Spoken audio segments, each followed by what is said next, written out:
Good day, young people. This is Coach Reese coming at you with another great video. I'm hoping all is well with you and your family and that you're enjoying your day. This video is gonna be part two of the topic of uh, play your game. That's the name of the video. It's the part two. And so basically, had quite a few things to talk about before I officially began reading my letter, and I just thought that I would go ahead and make it a two-part video. So I'm just going to go ahead and get started in my letter, and then I'm going to go into my usual concluding statements at the end of this video. The title of this video is called Play Your Game. Play Your Game. I remember going to high school in the early 80s. I was accepted into a Catholic high school. Everything seemed great. I began to get settled into my new environment. I was meeting new friends, and then I thought about playing football. I tried out and made the team. I remember one of the requirements was to be able to lift your body weight while laying on a bench table. Boy, that was a struggle, but I was successful. I remember going to practice and the coach yelling at me like we were in a military boot camp. I thought to myself, I came to play football and not to be treated like a military soldier. I remember one exercise called the bull in the ring. I hated that exercise because I had to run in place and keep my entire body turning in either direction. The coach would blow his whistle and call numbers. Each of those numbers were my teammates, and they would hit me if their number was called. I remember being constantly tackled on this drill, and I said to myself, this is tough. This is painful. This is painful. I remember my coaches giving me encouragement on other drills. If I would have disciplined myself and worked hard, I probably could have been a really good football player. After 1 month or so of playing football, I quit. I quit because of the physical pain I experienced in the practice of what I thought was extreme exercise. I wonder, what if I applied myself? What if I sacrificed and disciplined myself to go through the process? I wonder, where would I be today?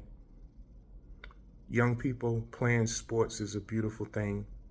You learn how to work with the team. You learn how to compete. You learn discipline. You learn how to play through pain. You will learn how it feels to win, hopefully. You will definitely know how it feels to lose. Hopefully, you will learn good sportsmanship. If you win a game, it is a great feeling, but you must shake your opponent's hand and speak highly of your opponent when you win. When you win, always stay humble and kind to your teammates and opponent. Always work hard to improve your game. Always ask yourself, how can I make my weakness better? When you are winning, surround yourself with people that care about you and not your status. Keep in mind that most people only have maybe 5 best friends that they can trust. One of those friends is probably going to be your husband or wife. Keep your family close to you. Keep your family close to you because they were there for you when you had nothing. When you lose games, never be a sore loser. Being a sore loser will get you absolutely nowhere in life. Always speak highly of your opponent in a loss. Always compete fairly. Never ever try to purposely injure your opponent because you're losing a game. Never let anger or frustration become a part of your game. Always compete even if you're down by 50 points. Always work hard to improve your game. Remember, there are lessons learned in losing a game. Learn from the loss and maybe you will win next time. Study your opponent's weakness. Study game film of your opponent and play on their weaknesses in a fair way. Study the great champions in sports like Michael Jordan, Magic Johnson, Shaquille O'Neal, Steph Curry, and LeBron James. Take on their work ethic of success.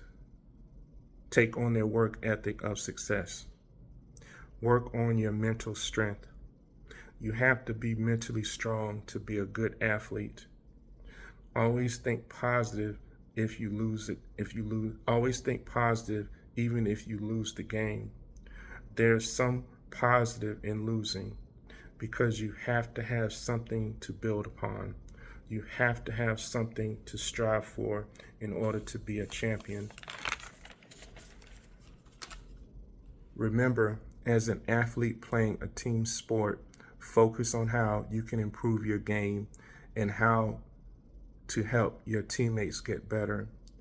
Never ever put yourself above or ahead of your team, even if you are the star player or the captain.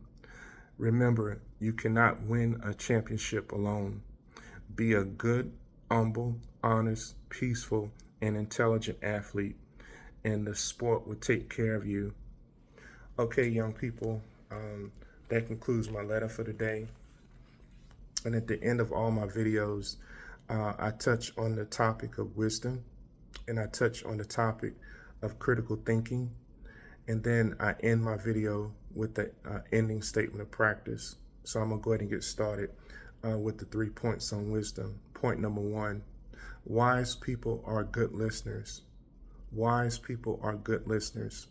Point number 2, wise people have the thirst or desire to learn good knowledge and spiritual knowledge. Okay? Point number 2, wise people have the thirst or desire to learn good knowledge and spiritual knowledge. Point number 2 is very important, young people. Point number 3, wise people had the courage to teach their wisdom. Wise people had the courage to teach their wisdom. So young people, I encourage you all to do your research on the topic of wisdom. And I pray that you guys and young ladies will pursue wisdom with the utmost seriousness. Pursuing good wisdom, I should say, will benefit you in the long run. Okay, young people, this is my statement dealing with critical thinking. Always be a critical thinker, especially when making big decisions. Always be a critical thinker, young people, especially when making big decisions. So young people, I encourage you all to do your research on the topic of critical thinking. And I just pray that you guys also talk to your parents or guardian about the topic of critical thinking. And your parents will help you navigate the differences between making big decisions and minor decisions. Okay, young people, I'm going to go into my ending statement of practice. I love you. I love you. I want the best for you. I want you to practice using love and wisdom in all that you do. Life is a game that you must learn how to play. Practicing love and wisdom with your family, friends, and loved ones creates a powerful team. Love conquers all, young people, even if you feel defeated. So young people, I encourage you to keep loving and keep growing and gaining in wisdom, and God will bless you in a mighty way. Young people, I encourage you guys and young ladies to hit the thumbs up button. I encourage you all to share this content with family and friends and loved ones. And I encourage you guys to subscribe to my channel. At the end of the day, young people, I want you to accomplish all your goals and dreams in life, and I want you to be the best that you possibly can be. Okay, young people, I have one nugget of wisdom before I end this video, and I think I'm going to have one more brief statement that I should have said before I started this video. But my nugget of wisdom goes like this. Don't ever think that you're better than anyone else, young people, but rather think of yourself as just as good as anyone else. Humility is a vital key to a successful life. I pray that you all take that to heart, because that will benefit you. Humility will benefit you in the long run. Being humble is very important, young people, in order to be successful, really successful, I should say.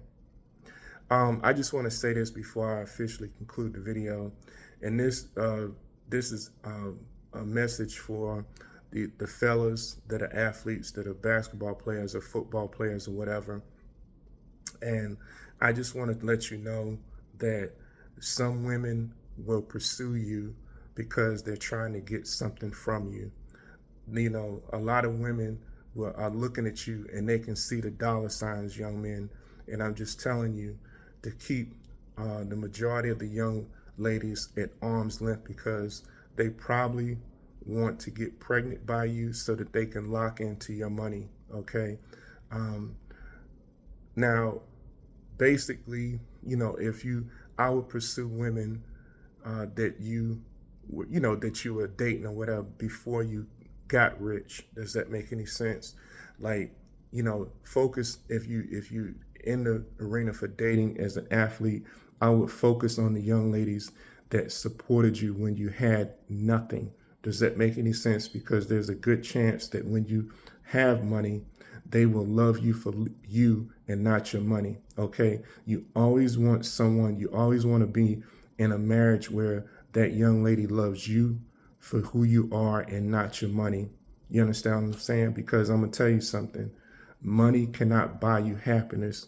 Of course, money will help you and your family, financially, but money cannot buy you happiness. And I'm telling you, young men, if you marry the finest thing since, whatever, the finest woman, like she looks like Miss America or whatever, but technically all she wants you for is for your money.